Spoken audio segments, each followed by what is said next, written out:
अब ये मॉड्यूल्स या लाइब्रेरी क्या होती है? जैसा कि पिछले लेक्चर में जब हमने ये देखा कि हमने मेन कैसे डिफ़ाइन करना है और उसको कॉल कैसे करना है, तो उसमें हमने क्या कहा था कि इसकी ज़रूरत हमें क्यों है कि हम अक्सर ऐसे कोड पर या ऐसे प्रोजेक्ट पे काम कर रहे होते हैं कि जिसमें हमें दूसरा कोड भी अपने प्रोग्राम में यूज़ करना होता है या जिसमें हमारे पास मल्टीपल पाइथन फाइल्स होती हैं, जो कि हमने अपने कोड में यूज़ करनी होती हैं। और वो फाइल्स जो हैं जब वो एक जगह इकट्ठी होती हैं या एक कलेक्शन ऑफ पाइथन फाइल्स होती है जिसमें हमारे पास बहुत सारे फंक्शंस होते हैं, तो वो कलेक्टिवली उसको हम एक लाइब्रेरी या मॉड्यूल कहते हैं। अब इसको समझने के लिए हम एग्जांपल देखते हैं कैलकुलेटर की। अब कैलकुलेटर क्या करता है? कैलकुलेटर में बेसिक फंक्शंस होते हैं, add, subtract, divide and multiply. ठीक है, ये 4 फंक्शंस होते हैं। अब हम यहाँ पर एक ऐसा प्रोग्राम बना सकते हैं या ऐसी एक फ़ाइल बना सकते हैं पाइथन की, जिसमें हम 4 फंक्शंस बनाएँ और वो अपना-अपना काम करें। फॉर एग्ज़ाम्पल यहाँ पर हम कैलकुलेटर डॉट पाई के नाम से एक फ़ाइल बनाते हैं और इसके अंदर हम अपने 4 फंक्शंस लिखते हैं। Define, add numbers, x and y और रिटर्न एक्स प्लस वाई। ठीक हो गया? एक फंक्शन हो गया हमारा डिफाइन ऐड नंबर्स के नाम से। दूसरा हम बनाते हैं सब्ट्रैक्ट नंबर्स के नाम से। इसमें भी हमने 2 नंबर्स दे दिए और उन नंबर्स का डिफरेंस हमने रिटर्न कर लिया। Return x minus y. इसी तरह हम एक तीसरा फंक्शन बना लेते हैं जो कि डिवाइड करेगा। इसमें भी 2 आर्ग्यूमेंट्स दे दिए एक्स एंड वाई और उनको हमने डिवाइड कर दिया। Return x divided by y. इसी तरह हम मल्टीप्लाई का बनाते हैं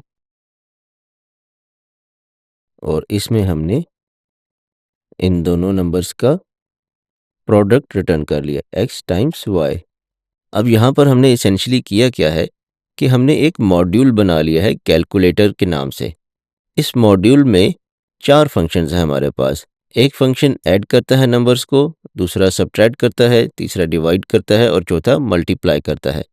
अब इसका फ़ायदा क्या है कि हम किसी और प्रोग्राम में अपने या किसी और फाइल में इस मॉड्यूल को कॉल करके इसके ये फंक्शंस हम यूज़ कर सकते हैं।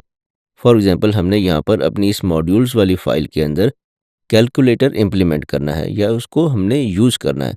तो सबसे पहले हम क्या करेंगे कि हम अपने कैलकुलेटर वाले मॉड्यूल को या लाइब्रेरी को अपने मॉड्यूल्स डॉट पाई फाइल में इंपोर्ट करेंगे, यानी कि लेकर आएंगे। मतलब ये है कि हम अपनी इस मॉड्यूल्स वाली फ़ाइल को बताएंगे कि ये कैलकुलेटर वाली फ़ाइल कहाँ है और उसके अंदर क्या है।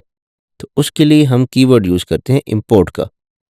इंपोर्ट, इसके बाद आपने लिखना है उस मॉड्यूल का नाम। नाम क्या था? कैलकुलेटर।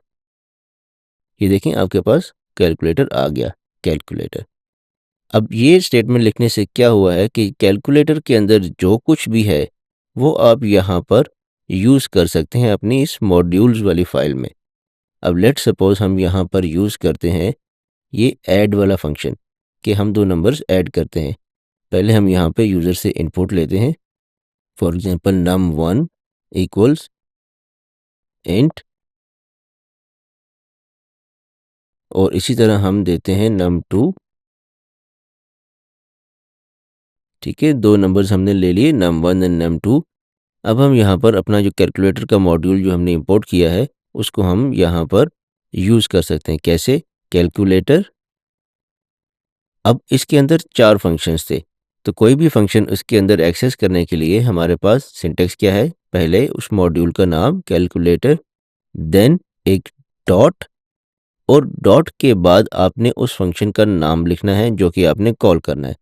अब यहाँ पर इंटेलिजेंस आपको शो भी कर रहा है कि इस मॉड्यूल के अंदर आपके पास 4 फंक्शंस हैं, add numbers, divide numbers, multiply numbers and subtract numbers. तो हम यहाँ पर ऐड नंबर्स को कॉल करेंगे और उसके अंदर हम पास कर देंगे num1 एंड num2। अब यहाँ पर हमने किया क्या?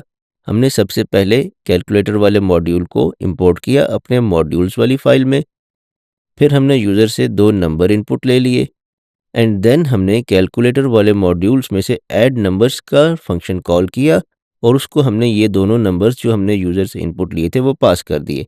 अब ऐड नंबर्स क्या कर रहा है? ये रिटर्न कर रहा है इन 2 नंबर्स का सम।